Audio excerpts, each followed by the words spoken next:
Continue this conversation. Joining us right now is Grover Norquist. He is the founder and president of Americans for Tax Reform. Grover, I'm sure that you heard a lot of this conversation that we've been having. We've been talking about this potential deal that could be there with Senator Patty Murray and with Congressman Paul Ryan. I just wonder what you think about what you've heard. Obviously, we don't have a lot of the details on this, but what do you think about the proposal as it's been in the papers? Sure. What's important is that we maintain the sequester. Patty Murray, the Democrat head of the Budget Committee from the Senate side, her opening request was $1.4 trillion in higher taxes, no spending cuts, and breaking the sequester so we could spend into the future beyond what the president promised and when he proposed and agreed to the sequester. So that was the Democratic Party's negotiating position.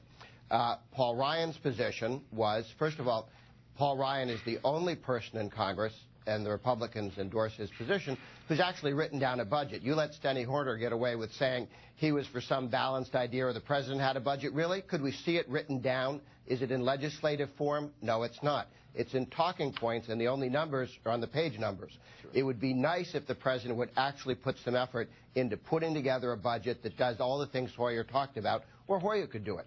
But Paul Ryan's budget actually fixes the entitlements, fixes the welfare programs, the means-tested welfare programs, 185 of them around the country, so that we remain at 20% of GDP eaten by the government, not drift up to 40%, which is what happens if nothing is done. The Ryan plan's been voted on by every single Republican House and Senate, so there is a plan written down to do the long-term reforms you're talking about. Grover, what about the specifics of this deal? What we've heard so far would include things like additional fees that would be raised by putting fees on airlines. Would you be okay with something like that? Because they're not calling it taxes, but it is higher revenue. Okay. The best thing they should do, and again, I've not seen the plan, the key thing I know that they're doing, and this is the line in the sand that Ryan put, we're not raising taxes. They may do some user fees. I would prefer not to. I think that's not the way to go. It needs to come out of spending. And second, they maintain the sequester savings over the decade. The Democrats want to break the sequester. They can spend more. This deal will keep the sequester for the next decade. It's the only fiscal discipline that we have in this country is the sequester, and the president and the Democrats are trying to break it. So if the sequester has some give but no break, if it's a choke collar that's been loosened, not removed, then we're in okay shape. All right, so that's important. Let's talk about this.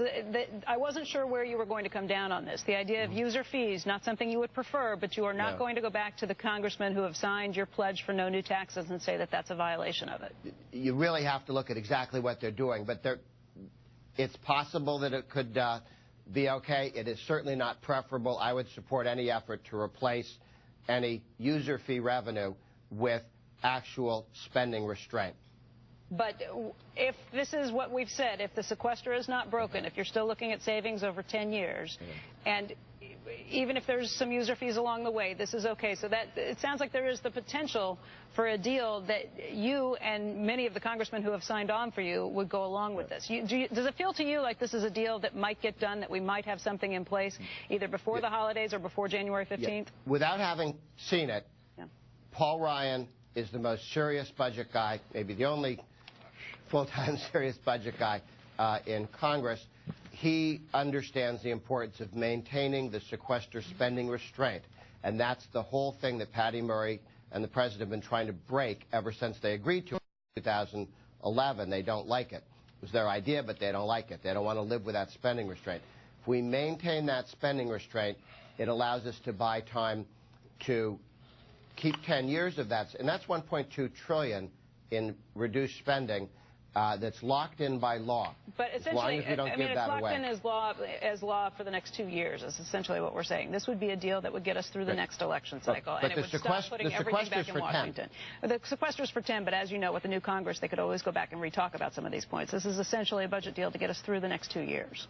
But if it gets us through the next 2 years, because of the trough that they have in it, it actually makes the sequester much more defensible moving forward. So it's not just about 2 years. If we get this, if this works okay and it's really spending restraint and they're not going to be any income taxes in this, Paul Ryan wouldn't tolerate that and the Republican caucus wouldn't tolerate that.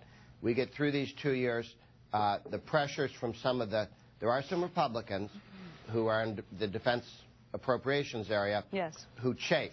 Okay? Right. The good news is the establishment Republicans, the leadership, the Tea Party Republicans, they're very good on spending restraint. It's some of those appropriators who haven't yet learned that the old spending ways have got to come to an end. All right. Grover, I want to thank you very much for joining us today.